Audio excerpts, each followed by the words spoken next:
We've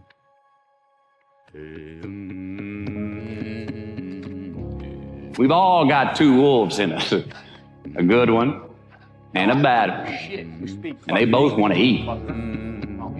Best I can tell, we just got to feed that good one a little more than the other one. Happiness is an emotional response to an outcome. If I win, I will be happy. If I don't, I won't. It's an if-then, cause and effect, quid pro quo standard that we cannot sustain because we immediately raise it every time we attain it. You see, happiness demands a certain outcome. It is result reliant.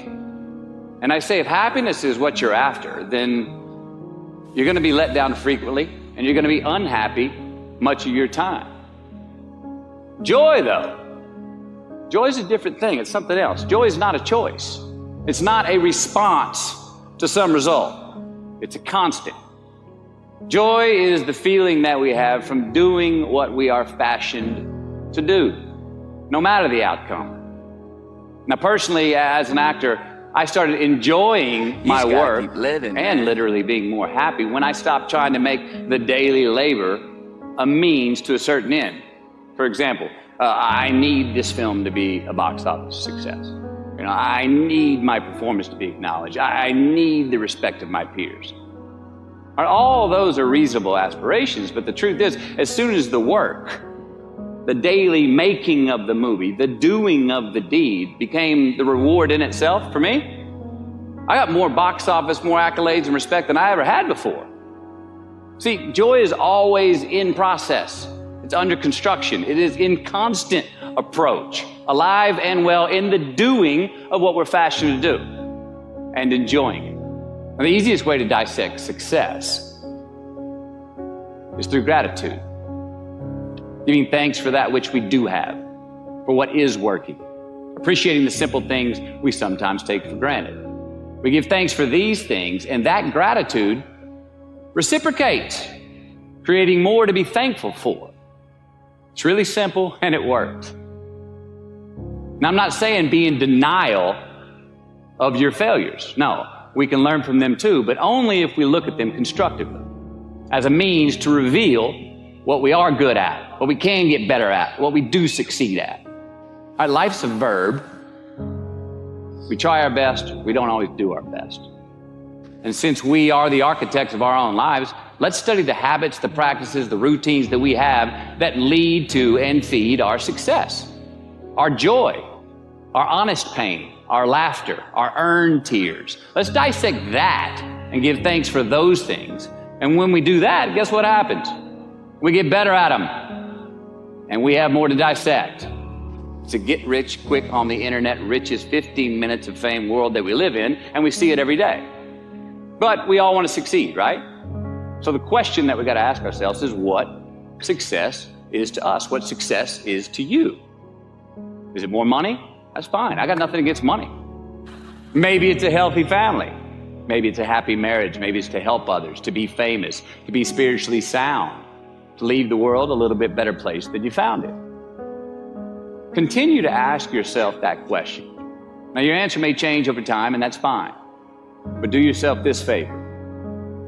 Whatever your answer is, don't choose anything that will jeopardize your soul. Prioritize who you are, who you want to be, and don't spend time with anything that antagonizes your character. Don't drink the Kool-Aid, man. It tastes sweet, but you will get cavities tomorrow, all right? Life is not a popularity contest. Be brave, take the hill, but first answer that question, what's my hill? Well, for me, it's a measurement of 5 things. We got fatherhood. We got being a good husband. We got my health, mind, body, and spirit. We got career, and we got friendships. These are what's important to me in my life right now. Because I want to keep all 5 in healthy shape. And I know that if I don't take care of them, if I don't keep up maintenance on them, one of them is going to get weak, man. It's going to dip too deep into the debit section. It's going to go bankrupt. It's going to get sick, die even. So first, we have to define success for ourselves.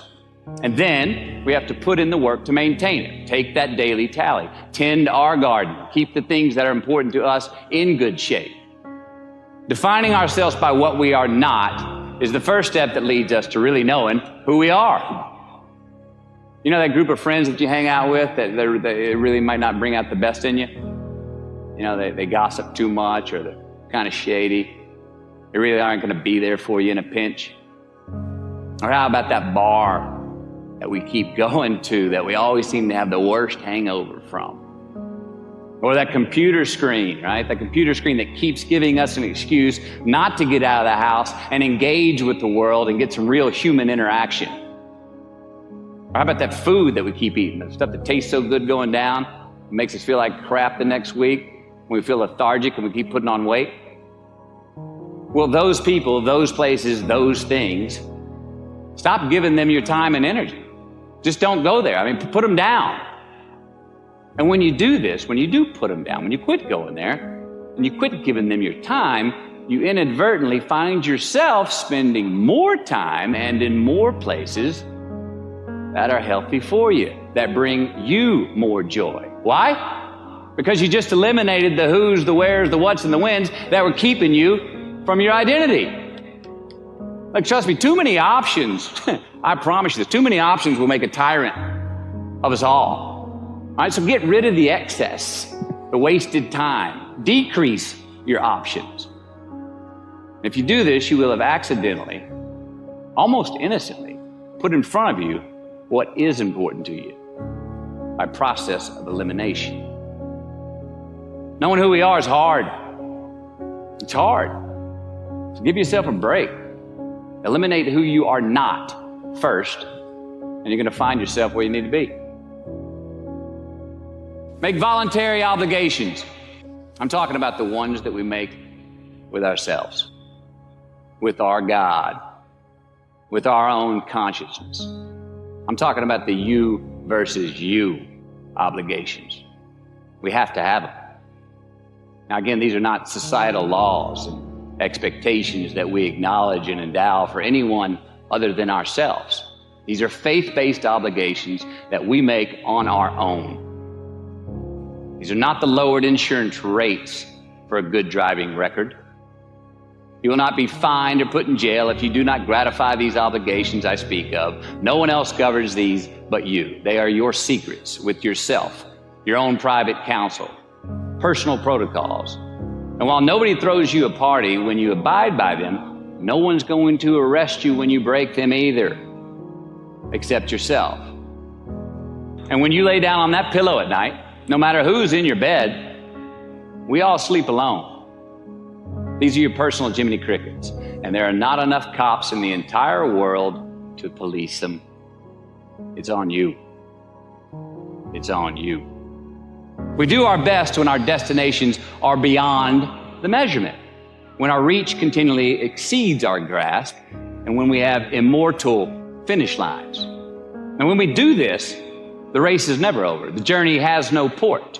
The adventure never ends because we are always on the way.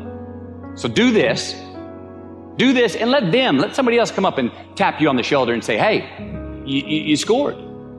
Let them run up and tap you on the shoulder and say, man, you won. Let them come tell you, you can go home now. Let them say, I love you too. Let them say, thank you. Take the lid off the man-made roofs that we put above ourselves and always play like an underdog.